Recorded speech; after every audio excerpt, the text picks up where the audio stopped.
Hello, good morning, good afternoon, good evening.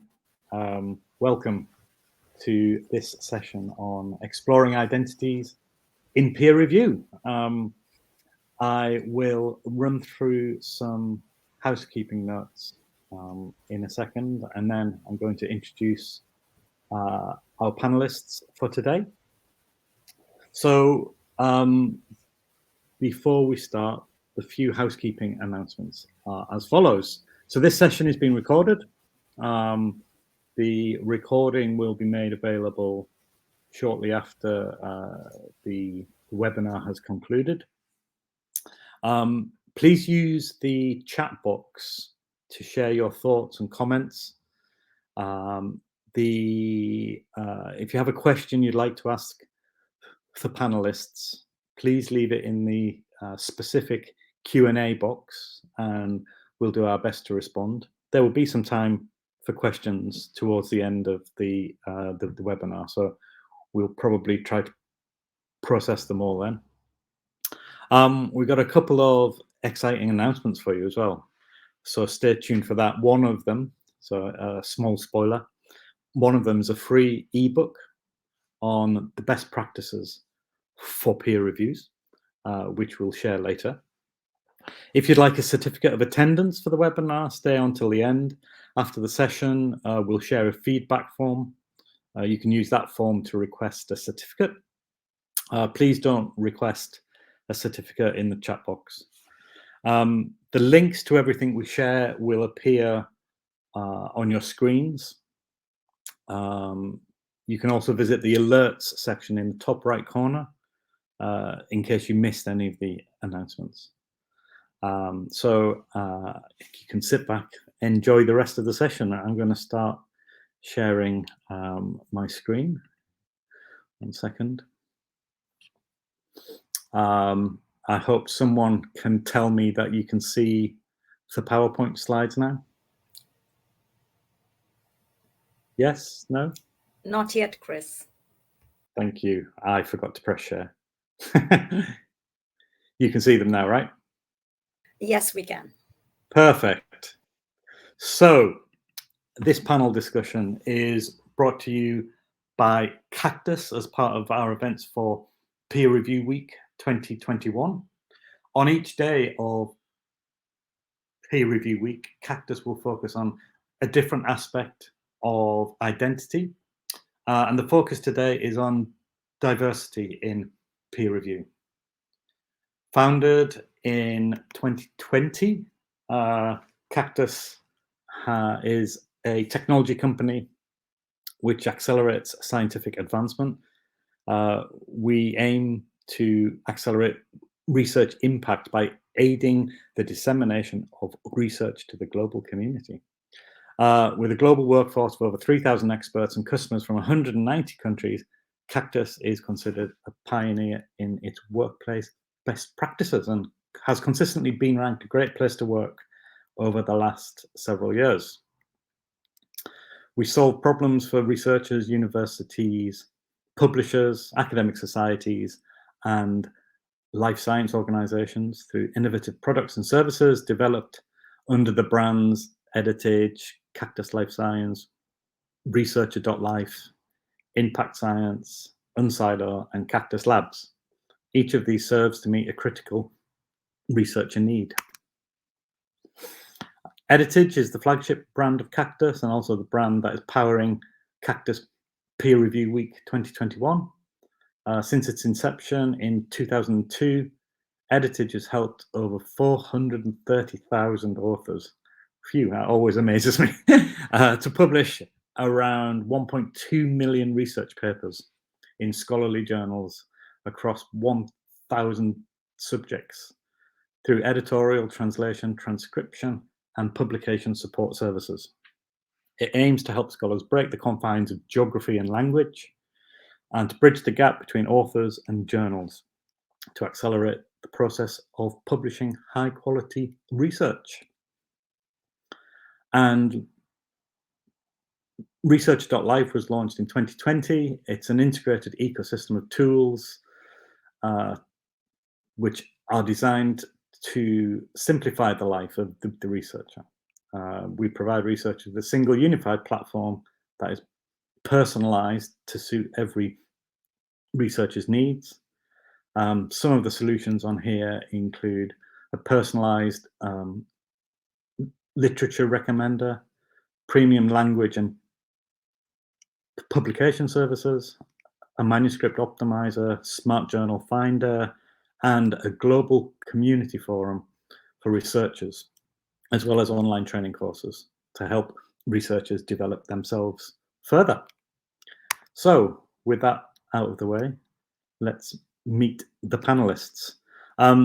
I skipped over my own slides. I'm going to go back very quickly, introduce myself. My name is Chris Leonard. I'm Director of Product and Strategy at Cactus Communications. Specifically, I'm working on Researcher.life, the integrated ecosystem that I just mentioned. I spent 6 happy years at the University of Leeds doing an undergraduate and then a postgraduate course. I didn't make this slide, but reading through it, I realized how old I am. Worked in scholarly publishing for over 2 decades. And I've been around. I've worked for Emerald, Cat Foundation, Biomed Central, Springer, Elsevier, probably some others that I've forgotten to mention. But my real passion in life is to build a more supportive environment space for researchers, whether they be publishing in the lab, trying to find funding, trying to find collaborators. It's a hard life, I think, for researchers, and they need more support. And anything I can do through the means of Researcher.life, I'm happy to do so. One of the things I'm most interested in right now is the Global Researcher Community Forum, which is called Our Voice, and you can find it at that link there, voice.researcher.life. So that's me done. Now let's meet the panelists. I will ask each of them to introduce themselves so I don't make any mistakes. So we're going to start with Michael Willis. Michael, can you introduce yourself?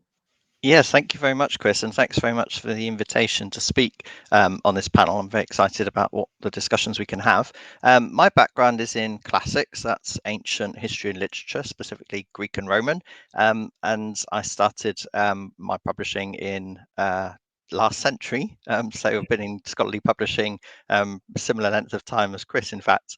I've been at Blackwell Publishing, which then was taken over by Wiley since 2005, and my work has been always looking at the submission and peer review process for journals. So whether that's managing and organizing the peer review, working with researchers to help them get published from the submission process all the way through to the acceptance. And my current role as researcher advocate is exploring how I can help researchers succeed in getting published. How can we as a publisher best meet the needs and aspirations of researchers? And in that role, I'm looking at researchers as editors, reviewers, and authors, because they all tend to be the same 3 sides of a coin, if you could have a coin with 3 sides. Yeah, and I'm active on Twitter and very passionate about anything to do with peer review. So that's me. Thanks, Chris. Wonderful. Thank you, Michael. Next, if I can call upon Raj to introduce yourself. Thanks very much, Chris. Am I audible? You are. Great. Hello, everybody. My name is Rajeshri Sundaram. That's a mouthful, so people call me Raj. I'm a materials chemist based at a national government laboratory in Japan. I'm a staff research scientist at the National Institute of Advanced Industrial Science and Technology. I am essentially one of most of you, a researcher, and my research focus is nanocarbon materials, and I research these materials for next generation electrical and electronic materials, and my current focus is metal matrix nanocarbon composites. My research passion is to create laboratory research industry bridges, and that's very representative of the institution that I'm a part of. So I publish widely, and I also am co-inventor on patents. My background is my PhD was in material science, and then and before that I did my master's in nanotechnology. Both were from the UK, and before that I did my bachelor's in chemistry. So I've been kind of all over the place, which might be familiar to many of you as interdisciplinary scientists.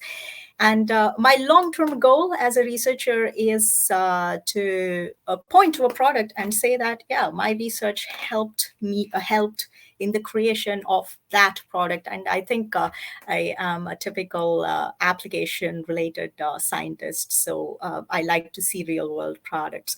Thank you very much for inviting me on this panel, Chris, and looking forward to exciting discussions. And I've also been an active member on Our Voice, having lots of conversations with researchers worldwide. So that's been a fun experience. So honored to be on this panel, Chris. On to you.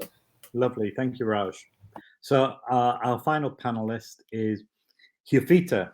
Hyofita, can you introduce yourself? Yes, thank you very much, Chris. Hello, everyone. I'm Hyofita Cinta. So look at my picture with a happy big smile. I'm a fresh graduate PhD, so I'm a newbie in the publication matters, but I'm so honored to be here today to share my experiences in the point of view as an author, especially in the early career of researcher. And my activity now is continuing my research about the sustainable agriculture in the Field Science Center for the Northern Biosphere, Hokkaido University, Japan. And SMS Raj, I'm an active member of Our Voice. So it's been so fun there. So I suggest you to join also in the Our Voice. I think that's all. Thank you. Back to you, Chris. Thank you, Hyofita. So I have to say, our role at Cactus means we obviously speak a lot to authors, we speak a lot to publishers. Authors are frequently peer reviewers and sometimes less frequently editors. But despite that, we have noticed that there is a gap in understanding, particularly around the process of peer review. I think author expectations are sometimes not quite the same as the journal and editor expectations. But I think we might be able to find out a little bit about that today. So, like I said earlier, some of the things we want to talk about are the perceptions and expectations around review from each of the perspectives, author, reviewer, and publisher. How can we make peer review more inclusive? It's hard to get people to agree to review these days. However, there is still a fairly large excluded community from the peer review process, which would suggest a simple solution to that. What are some of the real challenges we face in peer review? I know if I ask Michael that question, I can guess one of the answers, but we'll find out very shortly. And finally, like I said, the idea about expectations and what are the gaps in understanding, it would be nice to explore some of those today. So without any more ado, I'm going to start with the first question, and this is for all panelists. What is your memory of your first experience with peer review, or perhaps your most memorable experience with peer review, and that either as an author, as a reviewer, or as a publisher? I'm going to open that up first to Michael. So I started as I said, I had a classics background and I moved into medical publishing, interestingly. My first role at Blackwell Publishing, as it was then. And I was working for a journal, running the editorial office for a clinical journal, clinical practice journal. And looking back, it feels very, not amateurish, but very straightforward, I suppose, in a way. It was a very administrative type of role. Effectively, the role was to help the editor not help the editor find reviewers. The editor had his reviewers in mind, but to check in new manuscripts and just make sure that they passed muster, and the editor could then make a determination as to whether or not to send them for peer review or not. I would send him the list of articles by post. He would fax me back his list of potential reviewers, and that was pretty much the entirety of the job. The job has changed massively since then, and something we might talk about is how the role of how peer review has changed in maybe the last decade or two. But it was very administrative and fairly amateurish, I would say. That was my experience. And I was thrown in at the deep end, not having had any experience of peer review prior to that. I have a quick follow-up for you then, which is you say it was very heavy on the admin and quite amateurish. I'm assuming it isn't amateurish anymore, but is it still an admin-heavy process from the publisher/editor side? So it can be fairly administrative heavy. I mean, there is still the administrative process of making sure that the peer review process runs well, checking that everything is running smoothly, checking in new manuscripts, but it's much more professionalized in a sense now. There is a much greater need for awareness around issues such as integrity.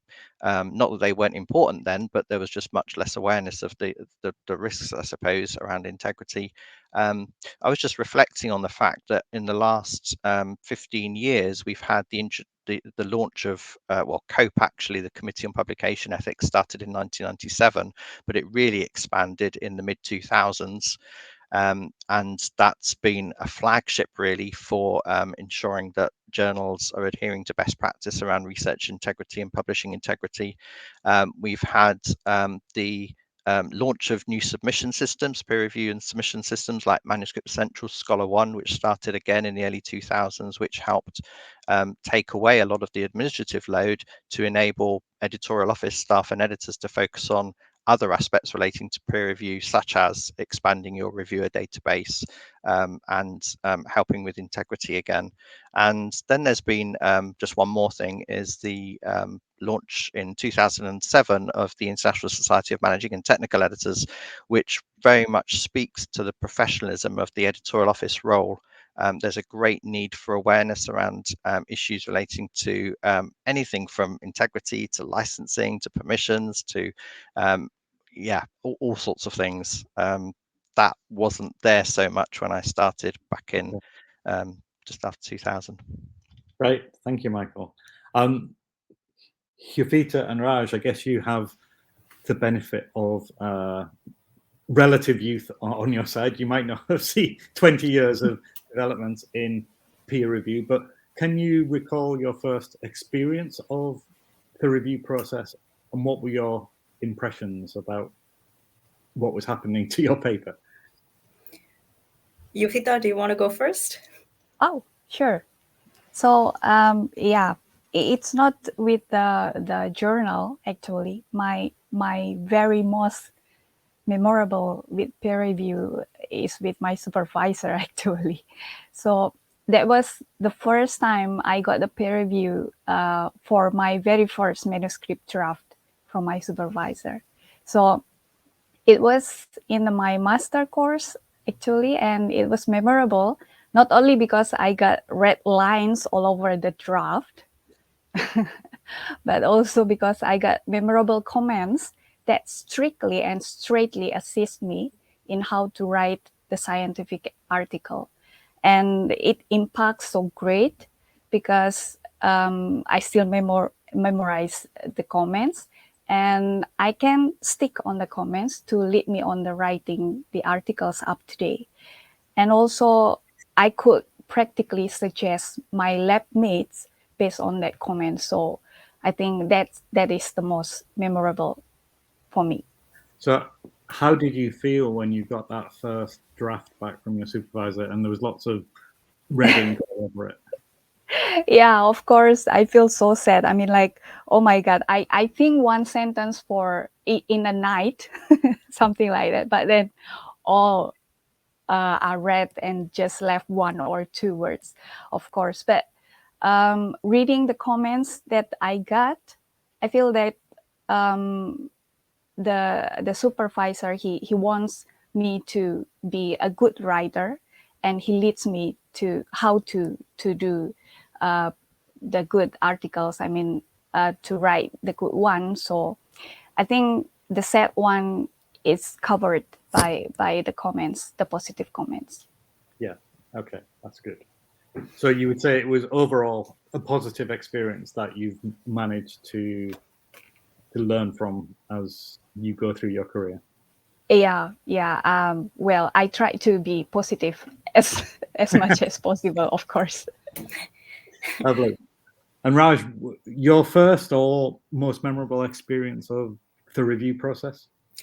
Well, thank you, Chris. Well, I'm no longer as early a career researcher as Yufita is, so I've had a little bit of more experience. I started publishing around 2012, and I tend to be a highly strung person, which is pretty typical for a lot of scientists. So every time is a first time for me, whether it's as a reviewer or an author. That's how I feel. Every time is the first time. So I'm also a very detail-oriented person. So I pay attention to a lot of things. So so that's how it is. So I would rather generalize my feeling every time I have a peer review or as an author. I think I'm not a positive person. I'm more of a realist.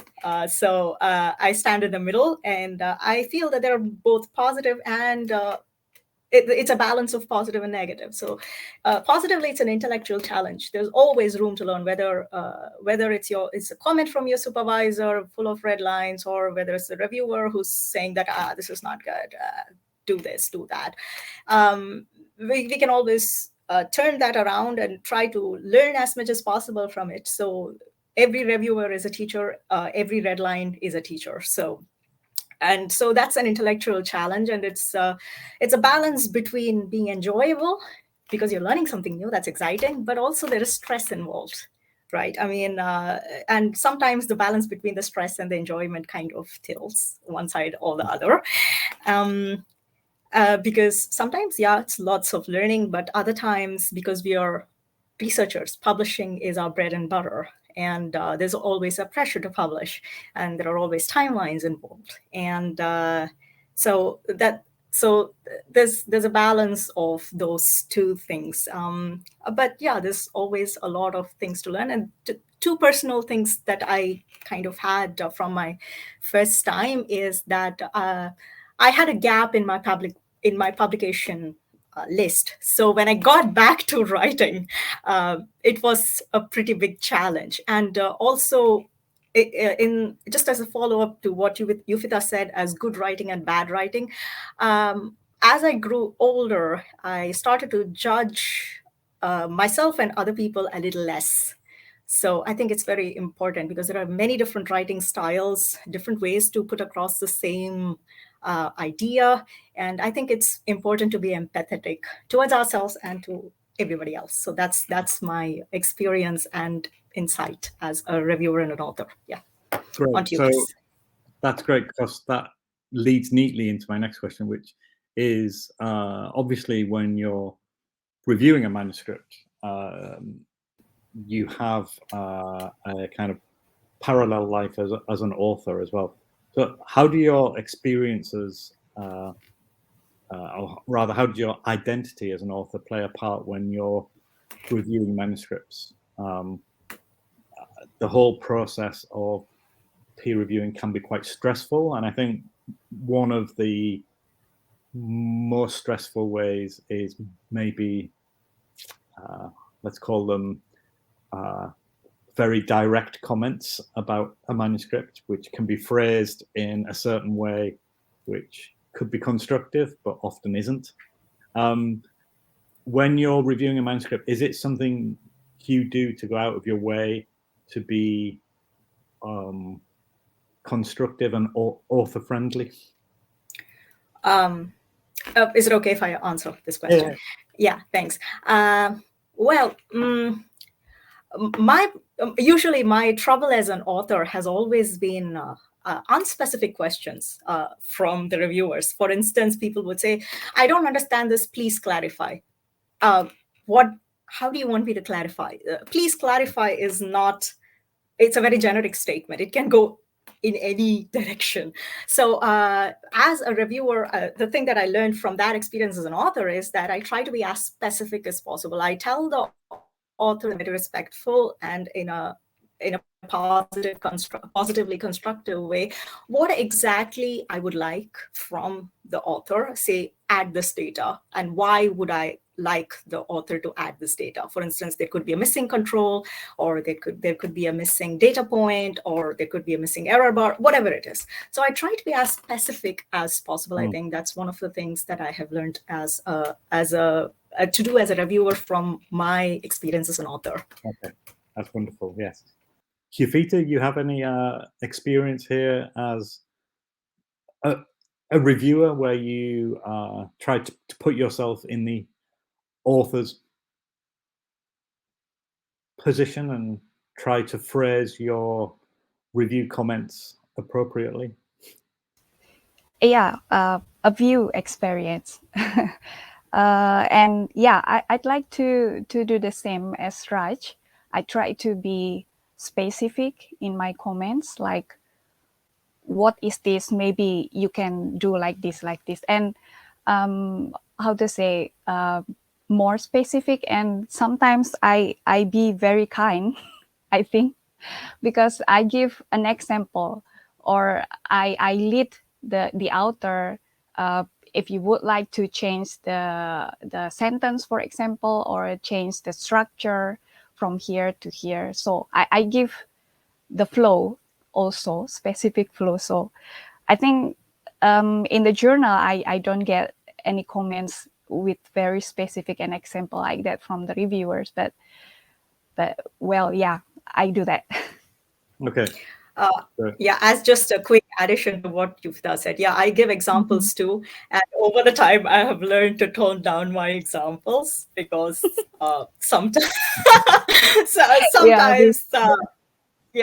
think we tend to be a little bit too kind, and it goes to an extent that we should be added as co-authors. So yeah.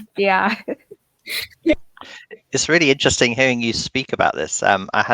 I was once talking to a journal editor who said to me that good reviewers are better authors, and I think the same is the obverse is true as well. Good authors are better reviewers, and it's really interesting to hear how you find those two roles interplaying and benefiting from each other.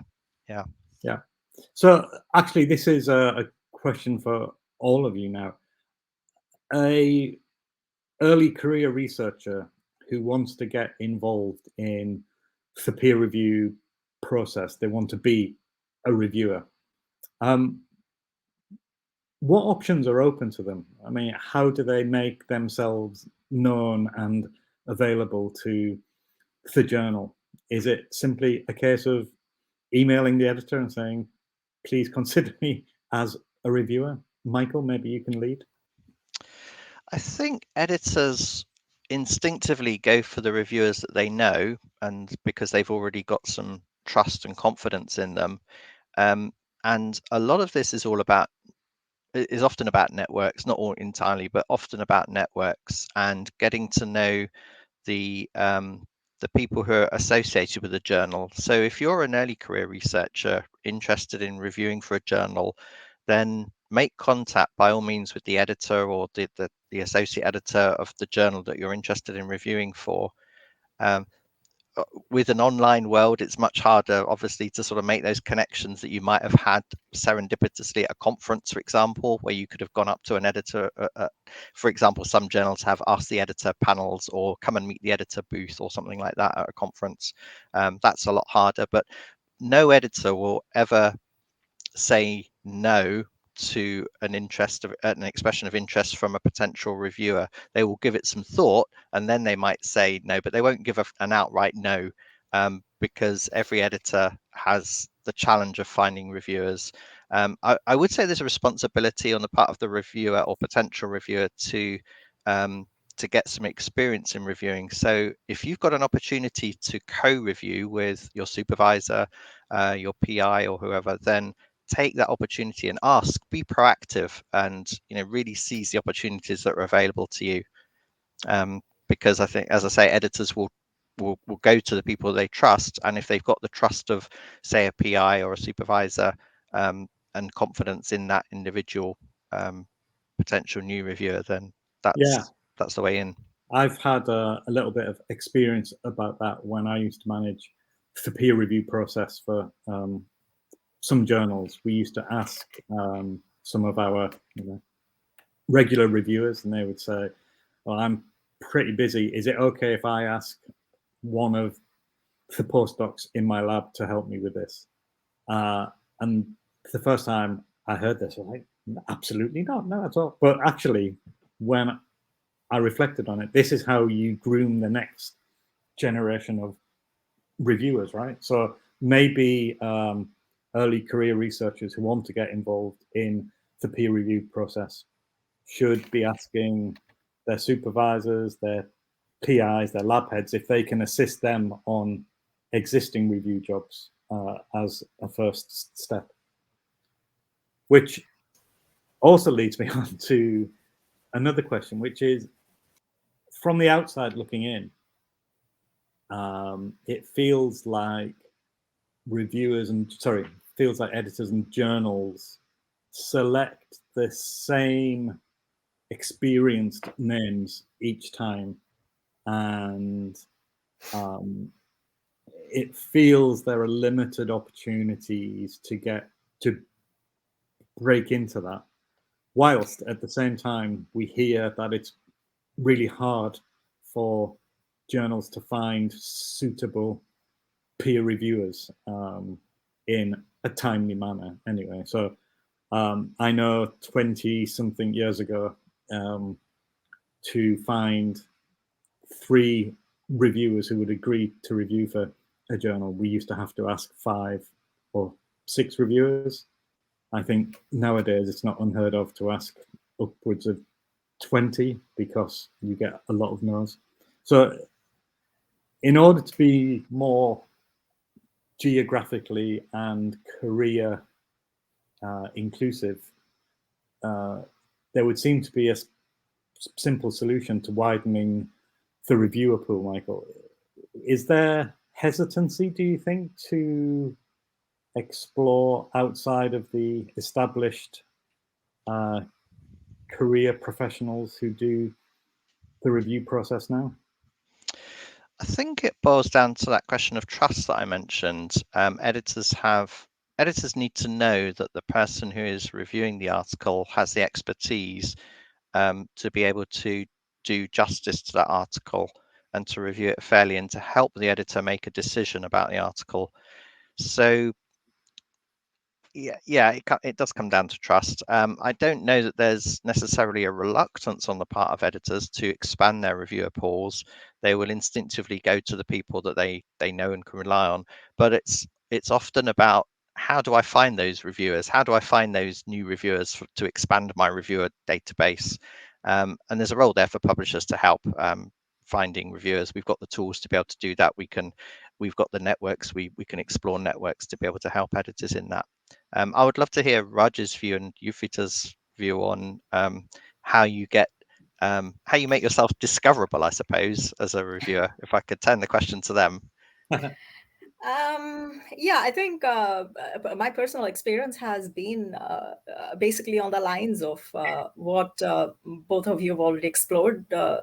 Conferences, I go to booths of journals and introduce myself and express interest in both publishing and reviewing to the editors. But I also try to follow up immediately after the conference. I think that's true for all networking, because if you just leave a cold trail, nobody's going to recall. So I try to follow up immediately. And of course, through collaborators, supervisors, if I would advise people, I would exactly advise the same thing as Michael and Chris said. Get in touch with your supervisors, say that, be proactive, and say that you want to review and you want to help review papers for them. And I also try to write to journal editors. And of course, when I submit there's always this little checkbox which says, do you want to review? And I check the box. And in major publishing houses, similar subject journals are kind of interlinked. So once you put the checkbox for one thing, for one journal, it kind of, I think, copy paste for all journals. So opportunities start flowing in. And I think these are the things that we as researchers can do. But I think this kind of as you said, editors kind of go for people who they already know. So it kind of creates a small clique, if I may mention it that way. So it has a positive side that, yeah, awesome, you trust these people. So it kind of becomes like a generation passed on, one generation passed on to the next generation. So it limits the pool, I feel. So I do think as an author and reviewer, I feel publishing houses need to kind of slightly look beyond what I call as the big names, or the names that editors already know, and slightly get out of the old school boys club. Yufita, can I ask you in particular, as an author, Yeah.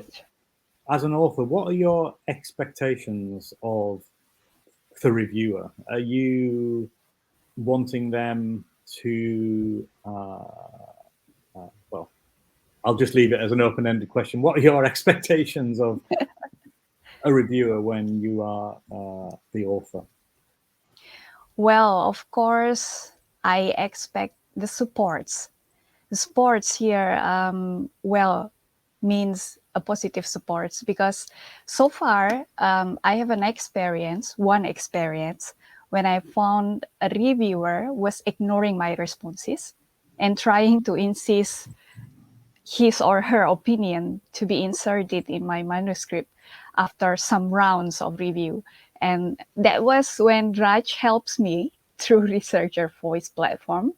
She suggests me to write to the editor of the journal about the issue. And I'm not sure with the motives of the reviewers, but again, I totally try to be positive. But really, I don't want to receive any others or even worse things than that. So yeah, my expectation as an author, of course, the supports. Well, here, personally, I try to be positive.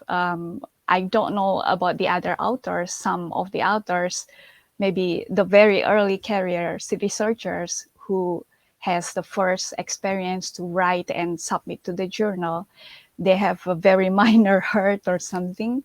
So maybe it can impact a lot to their lives. I don't know. So yeah, absolutely, I expect the positive supports from the reviewers.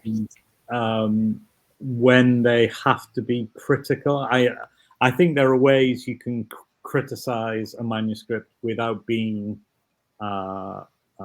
awful about it. I think maybe Yeah, exactly.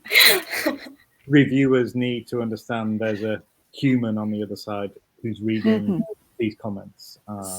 Exactly. So, Raj, to flip that question slightly, as a reviewer, what are your expectations from the author? These are my expectations from authors and also from myself as an author. So this is something that I also try to follow, because it doesn't matter whether you're a reviewer or an author. I think there are three important factors. One is mutual respect. The other is empathy. And the third is the intention to make the manuscript better. in terms of research and presentation. I think if the entire peer review process is based on these three ideals, I think it kind of finds its own way to a good end. So some of the expectations from authors that I have as a reviewer when they write the manuscript is that try to expect reviewer questions and write your manuscript in such a way that, the reviewer is probably going to ask this question, so I must fill it in. So, try to put yourself in the shoes of the reviewer while you write the manuscript. And in terms of data, try to add the obvious things like controls, error bars, the basics of data science, basically, and try to be transparent. I mean, if there are reasons why you can't add an obviously needed data, try to be either transparent in the paper or in your cover letter or to the review response. I think transparency is also something quite important. And during the responses, this is also something that I do as an author myself. I try to not flip into the defensive mode, because we are only seeing sheets of paper. We don't know the other person sitting, and writing these things. So, and they could be ESL. So the tone doesn't come through. It's like texting. So we actually don't know what the other person is feeling. So try to avoid defensiveness and don't try to second guess their intentions unless it's like really rude. Then you can always, as Yuvita said, go and appeal to the editor or something like that. And also basics, file naming, like obvious things like proper file names, which is the review response, which is the cover letter, which is the main manuscript, and try to be consistent with symbols and abbreviations. And when there are disagreements, start from the common ground. Start from the common ground, then go to the disagreement, and then try to find an explanation for that disagreement. And I think that kind of diffuses any tensed situations.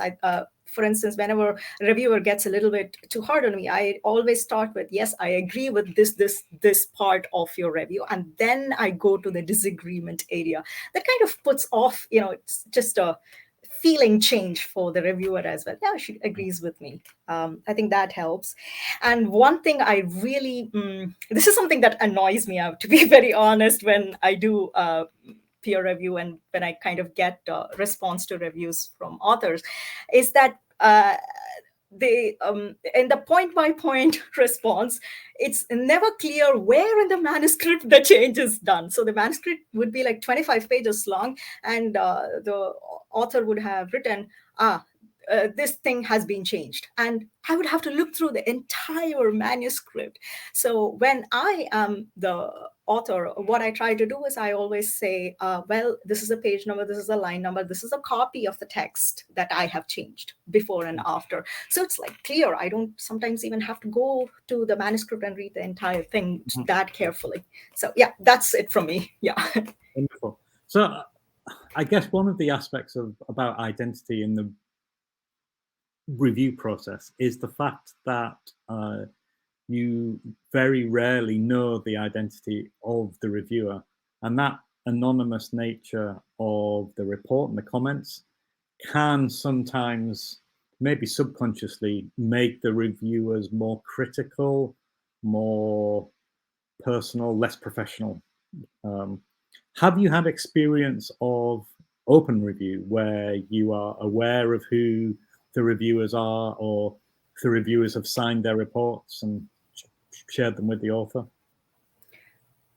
Is it okay if I answer the question, Chris? Yeah. Well, I've had the experience of part open review. So I do feel that to some extent having anonymized reviewers is good, but I think it's very useful to publish the review history, and it has multiple advantages. One is the obvious transparency, but also it brings a lot of accountability on all ends, the journal, the author, and the reviewer. And I feel that it also brings the element of responsibility for everyone. So I would like to just very quickly show one of my papers, which was actually open peer reviewed. I'm going to share a screen, Chris, quickly. Yeah, go ahead. Yeah, so let's share the screen. Here's the Chrome tab, and here it is. So, so this, do you see my screen? Yep. Okay, awesome. So this was one of my review articles that was actually published in RSOS, the Royal Society of Open Science, and this is a journal. I mean, I'm not endorsing for this journal, but this is one of the journals that does part open review. And in this paper of mine, the review history is basically published. And if I click on this, you can go through the entire comments section. So I'm just going to make it a little bit bigger so that everybody can see.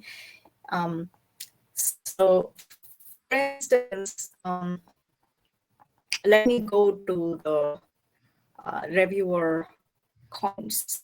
So so it has a decision letter, everything is in it. So this is what I was saying in my previous answer. So I frame the letter in such a way that, oh, see, this is where I have changed the manuscript and they're highlighted in yellow. So it kind of helps the reviewer, right? So for instance, so the entire history is published. So here's the reviewer comment. This is my author reply and reviewer comment, author reply. So although the individual reviewers are not named, this kind of, at least a part open review brings in a lot of accountability is my feeling. I'll kind of stop sharing my screen if that's okay. That's wonderful. Okay. Thank you, Raj. So I'm aware of the time. We have somehow managed to get into the last 13 minutes. So sorry. Can I have one quick question for Michael? Oh yeah, I was just about to ask Michael something. Sorry. We haven't asked Michael enough questions yet. So yeah. Go ahead, yeah, talking about the review process and the comments and etc. So in the position of editor, does editor follow or check also the contents of the review, I mean the comments from the reviewer to the author? I mean, like what I get the bad experience about that one that I have mentioned before, I was wondering if the editor also look at the contents of the comments, and then the editor actually can stop in the middle. I mean, like give, I don't know, an alert to the reviewer or something, but nothing until I write a letter to the editor. Sure, it's a really good question and quite timely, actually. The Committee on Publication Ethics just last week published its guidelines on editors' editing of review comments. And essentially the guidance is that review comments shouldn't be changed unless there's without the definitely without the consent of the reviewer. But it's worth going and looking at those on the Committee on Publication Ethics website. But yeah, the editor absolutely should be looking at the reviewer's comments, and the editor has the prerogative to take those into consideration or not. That's an editorial decision. My take is that reviewers should not be making publication recommendations. They should be informing the editor, whose responsibility it is to make that decision. So yes, the editors should be intervening and saying the comments from reviewer 1 are not appropriate for this, or I disagree, but please take into consideration all these other points from reviewer 1, or something along those lines. Yeah. Can I have a follow-up comment on that? It's more of a suggestion, perhaps. I don't know, Michael. Might it be helpful for all parties, authors, reviewers, and the publishing house to have a desk editor dedicated for the review process, like to support both the author and the reviewers, because there are multiple facets to it, like English as second language, authors and reviewers. For example, creating templates, review templates, for instance, because right now there's just no template for reviewers. So people just pull things off, just type it in a Word document or something like that. So might that be helpful, Michael? Certainly publishers can play a role in all of those areas.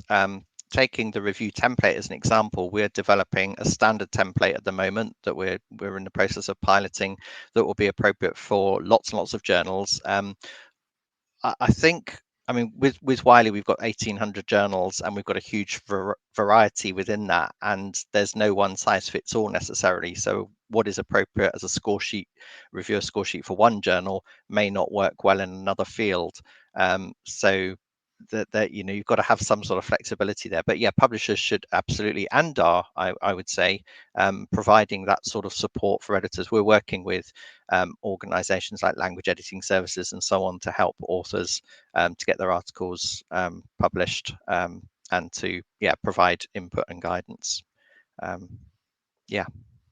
Lovely. I really want to get to the Q&A section in a second, but Michael, before we get there, imagine I had the power to wave a magic wand and to make the review process, to improve it in some way for journals as a whole. What would be the one thing you wanted me to address with my magic wand that would improve the review process? I would say it's about finding reviewers, and different aspects of that. It's a win-win for everybody. Finding available reviewers is going to speed up the review process, so that's brilliant for authors. Finding reviewers from a diversity of backgrounds helps inclusion and equity in the review process, and that's really the theme of this year's peer review week, isn't it, about identity? And so it's great for science to have all those different perspectives in the review process, and it would solve editors' number one pain point. And so we would be pleasing editors as well.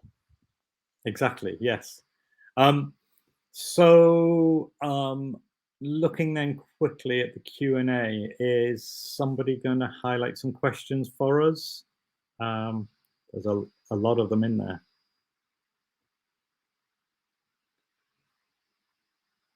No, I just need to pick some myself.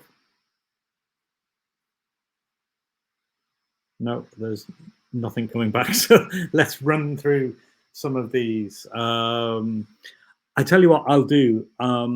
There's a lot of questions. A lot of them are great questions. What I will do is afterwards, I will try to concoct a blog post from these and address the answers to most things in association with our three panelists. But let's see what we can do. So here's a question, right? And this is something editors face quite often as well. In some Asian countries, even if they get great results, it's hard to publish the results. Therefore, they invite developed country authors to justify the results. How can we change this mindset in journals? So by justifying, I think here they're referring to the review process. Michael, is this a problem, do you think, where authors from a different cultural background are invited to review a manuscript? I would suggest this shouldn't be an issue. Shouldn't be an issue, as in it shouldn't be happening? Well, as in the country of origin of the reviewers shouldn't be an issue if they're just evaluating the content of the manuscript. Yeah, it would depend on the field, I think. I mean, social sciences, you can imagine that actually having somebody from that culture would actually provide an important perspective on the work. That would be different in, say, physical sciences, where properties in one part of the world are the same in another part of the world. So it will depend on culture, on subject area. But it does go back to that. Raj made this point earlier, that editors will often look for people like themselves. I call it editor homophily. So the editors will look for people who are, if they're white male editors, they will look for white male reviewers generally. Okay, that's not exclusively the case, but it's hard to break out of that mold. So I think that the person who submitted the question has a good point here. So whatever we can do to diversify the pool of reviewers, the better, I would say.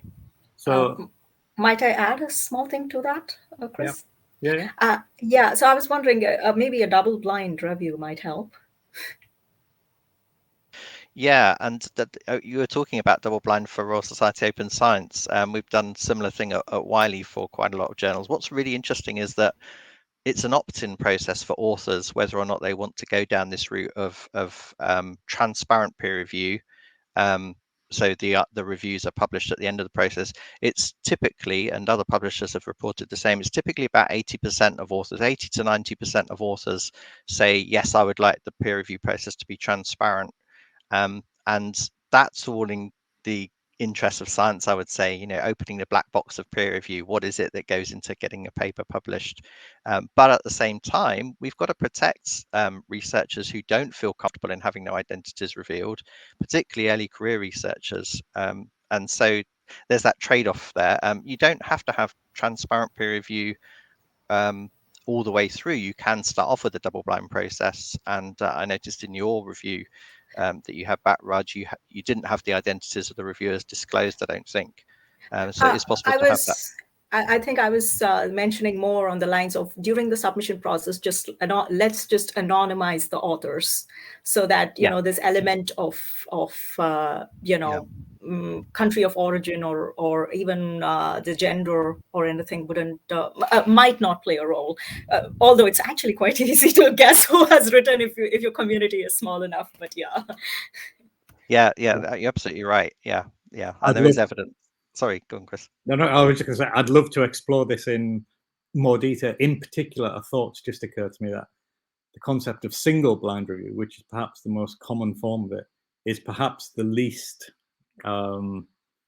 what's the word? The least suited to fairness in terms of the author experience. So either completely open review or completely double blind review would probably remove any subconscious or unconscious bias. But unfortunately, we're right at the end of the webinar, and we may have to explore some of this later on in a written follow-up. So I just want to say, first of all, thank you very much to the panelists who have agreed to join us on the first day of Peer Review Week. It's now time for us to share the ebook link. Before I do that, you can also see here there is a voucher from Editage. You can get 10% off any Editage service and a free Authenticate plagiarism check if you use the coupon code there, which is PRW10. I'll just let you look at that quickly. The ebook, the link to the best practices for peer reviewers should be pasted in the chat window now. Just click on the link to download it. You can have a moment or so to do that as well. And then finally, for more information and resources about peer review, head over to Editage Insights. Editage Insights is our global knowledge and experience sharing platform. It's a space where researchers can learn, have answers to their publication-related questions through Q&A forum, communicate with fellow researchers, and share their personal experiences. Apart from English, it's also available in Korean, Japanese, and Chinese. So once again, thank you very much to everyone for being such great participants in this session. As promised, we're going to release a feedback form. You can use this to request a certificate of attendance, and feel free to check out the Editage link, which will appear on your screens. And don't forget to claim your Editage discount. Thank you once again, everyone. This has been wonderful. We will follow up with unanswered questions in a blog post, which we will make available through Our Voice, I think. So have a look on Our Voice later. Thanks, everyone. Thank you. Thanks, Chris. Thanks, everyone.